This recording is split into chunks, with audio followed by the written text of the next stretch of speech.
Hi, everyone.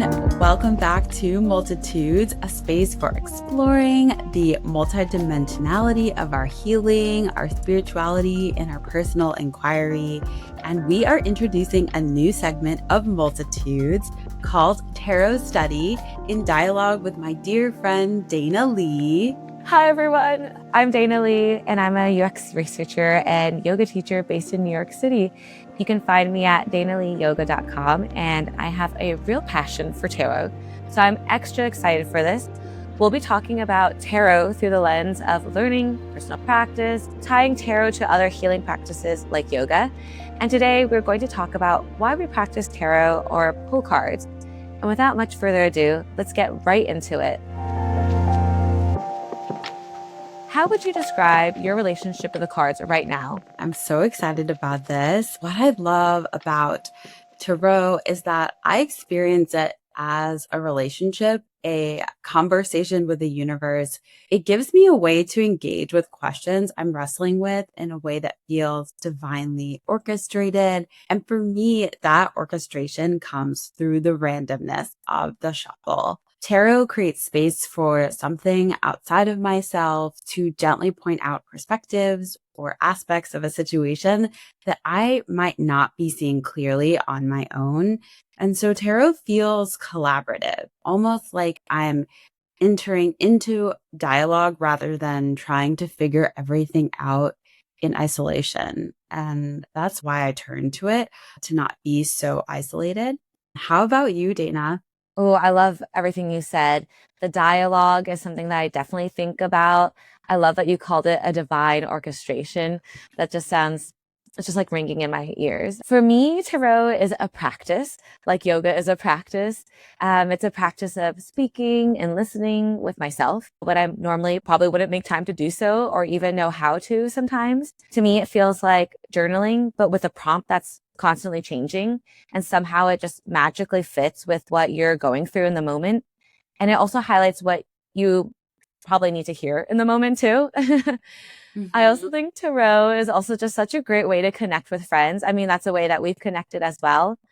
But I also think it's just so easy to answer the question, like, how are you doing with, I'm good, I'm doing well. And the conversation kind of ends there. But to me, tarot helps us to get to the root and core of what's been percolating on your mind. Not only do the cards have a way of supporting you as you go through that, but when you read with friends, like your friends can also be there to support you with the cards. And I just love learning about what's happening with my friends this way. I also think of it as a way to actively listen to myself. I've been reading the Book of Alchemy by Suleika Zoad, and in it, there's an essay by Esther Perel, and her essay is titled Listening.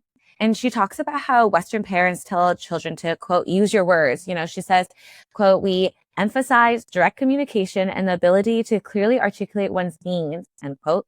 But she calls out how we don't prioritize listening in the same way. She says, quote, listening attentively lives at the ebb and flow of the boundaries, the together and separate. It's a delicate balance of receiving and reciprocating, taking in information and giving attention and care. Just gonna sit with that quote for a little bit. Yeah. I just love that idea of it coming in and out. It's like this. Yeah, I just think of like you're surfing on a wave, like finding that right balance. And to me, yeah, tarot is that conversation, not only with others, like when I read with friends, but also with myself. And like on the topic of listening, in the Plum Village Zen Buddhist tradition from Thich Nhat Hanh, there's this practice called beginning anew. And it requires you to actively listen. And in the instructions for how you actively listen, it includes one, not saying anything, which means like not only verbally not saying anything, but also avoiding any physical cues. So like you don't nod. You're supposed to just like sit there, absorb, and be present with the words. And I feel like the cards do that, like they can't nod.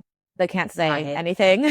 They can only be there to take in what you're trying to say or need to say. I absolutely love that. Like in regular conversation, when someone nods, they are giving you that feedback loop. They're saying, I agree, I understand, or keep going with that nod. And while that feels good, it actually subtly shapes what you say next because you start performing for their approval or trying to make it make sense for them. And it's like what you're saying is the cards don't nod. They don't provide that feedback loop for you. And in that, it creates space in personal practice for you to not be in performance, to hear yourself speak, to intuit on your own what the cards mean for you. Exactly. And it's such a nice space to have because we don't normally have that in real life. It's hard to break out of that habit. And then as a Mhm. listener, you want to be supportive. So you want to say all the Mhm. things. Okay, that makes me curious. I'm curious, Nicole, when do you end up turning to tarot? Like what usually prompts you to Mm. pull something? Yeah, I often return to tarot when I'm aware of my conscious emotions about something, but I want to understand what's happening beneath the surface. I'm curious about the deeper layer of something that I might be wrestling with, what I might not be ready to face yet or make a decision on, or what I'm not paying attention to. I'll ask myself things like, what story am I telling myself here? What assumptions am I making about the situation that I'm dealing with right now? And what feels really meaningful to me is that tarot offers a way to engage with those questions that doesn't feel one sided or like I'm just speaking into the void.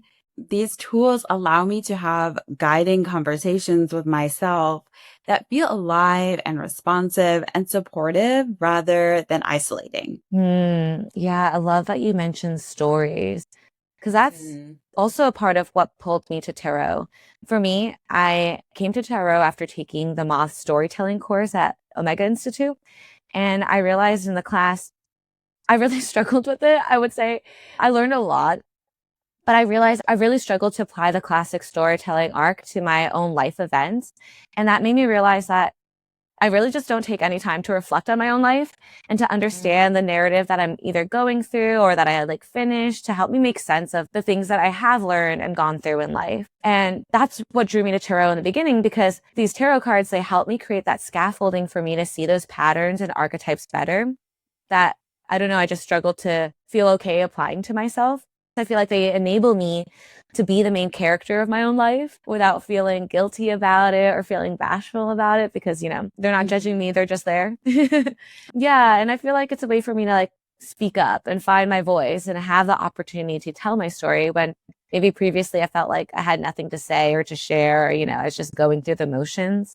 Okay. But on these topic of these stories, do you feel like the tarot cards are telling you what should be happening in your story? Do you feel like the tarot cards are giving you instructions or guidance? Like, how much agency and power do you feel like you have as you're working with these cards? I think I know the answer, but I'm curious what you Mhm. say. Yeah, absolutely. I really operate from the philosophy with tarot that the cards aren't here to tell us what to do.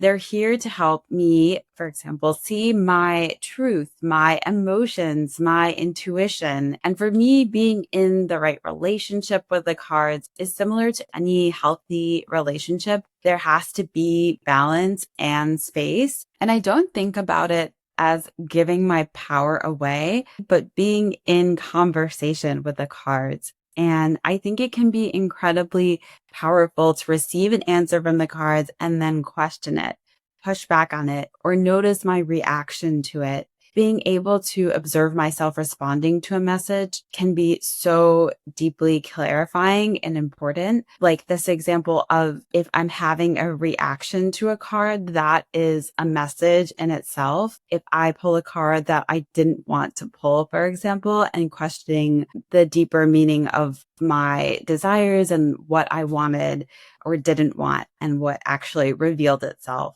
When learning tarot, we're also advised to create questions that aren't instructional or deterministic in nature, not to ask, what should I do? But instead to ask something like, what do I need to know about outcome A versus outcome B? And I think the reframing, the structuring of the question is so important as part of the practice because it reinforces that we have our own agency. And that approach helps me stay grounded in my own authority while still being open to the insight of the cards. How about you, Dana? Well, first, I want to say I love that you talked about asking like how to create the questions and like the Mhm. inquiry that you go into it with, because I feel like that can be a completely own episode and we should definitely do that. Yes. Yeah, for sure. And I love your metaphor around conversation and like a relationship. I also have Mhm. my own metaphor where I think of the cards kind of as a Rorschach test. So similar to what you're saying, I feel like the cards are a mirror and it helps you to understand your deepest feelings, intuition about something by providing, like you're saying, something for you to react to. I really feel like it's less about what the cards are saying and more about what your reaction was and what that actually means about how you actually feel and think about whatever's going on that maybe you weren't conscious about before. In yoga, we say your true teacher is the teacher within. There's this idea that, there's wisdom innate in your body. It's tied to this one of the limbs of yoga called svadhyaya, which translates to self-study. And I feel like the cards help us do that. The cards help us tap into that by providing something for us, like we're saying, to react to. So maybe the cards say something like maybe something's ending, or maybe there's a heartbreak, and you have like a very strong reaction to that. Then maybe that's something that you can reflect on, like, why did you feel so strongly about it? Maybe you didn't want it to end because you're not ready. And so you can go down this like line of inquiry and questioning that sort of helps you meditate and study the situation. And then that allows yourself to react and act from a place of wisdom and like calmness and peace versus like a flurry of emotion. Speaking of all this reaction, obviously it depends on like what's the card and what's on the card. I'm curious, why do you think imagery is so powerful when you're working Mhm. through something like tarot, or like the visual nature of these cards, symbolism, maybe like the role of myth and archetype in all of this? Yeah, yeah. For me, I especially love this about the Rider-Waite-Smith deck and other decks that have mythological or archetypal based imagery, because the imagery for me pulls into a wider story. And it's like, how can we see ourselves as a character in the story of the collective? Or how can we see our character traits in the human story? And it's like, I'm not just solving a problem, I'm witnessing it through a story that's much bigger than my own. I love that like zooming out lens. That's Mhm. that's so fun. I'm gonna have to think more about that when I do my own Yeah. pulls and readings. For me, I feel like I have a similar take, but I really think it's about like what you see in the cards that makes something interesting. As a user researcher, we talk a lot about meaning making. Like you see all these patterns, but what's the meaning behind it? And as humans, that's what we're just so good at. We are made to make meaning out of something. So no matter what you see, we can't help it but to prescribe a meaning to it. Maybe that's where like superstitions come into play. But I really think that whatever you prescribe it, like that prescription is a reflection of our own emotional state or our history, what we've been through, our own context. And so when I do a reading for others, I love to ask them, what do you make of this card in this moment? Where do your eyes lead you? What are you seeing? I also really think it's fun to do this even when you really know the cards well, because you never know what's going to pop out in the moment. I love that you mentioned, of course, the classic Rider-Waite-Smith deck. It's just so rich in its imagery, and there's always something new to notice that maybe you didn't think much about before. They always have like little creatures, like the lizard or the cat. Those are so fun to me. And when it's like just revealing itself to you now when you're pulling it, like what is that showing you? I think that's a great insight to end on. And this has been so much fun talking about why we tarot and all about our personal practice with it. And Dana, where can we find you? I've had so much fun today. I know we've talked about tarot in the past, but this is so fun to do this officially. And I feel like I'm learning so much about you and your practice. So I can't wait for our next one. But people can find me at my website, danaleeyoga.com. That's Lee. And on the website, I also link to my Substack. And what about you, Nicole? Yes, and we'll put all of this in the show notes. The best way to stay connected to me and my offerings and readings available to you is through my website, NicoleCarterHealing.com. We'd also love it if you followed Multitudes wherever you're listening to this on your podcast players, or subscribing, commenting on YouTube at Multitudes.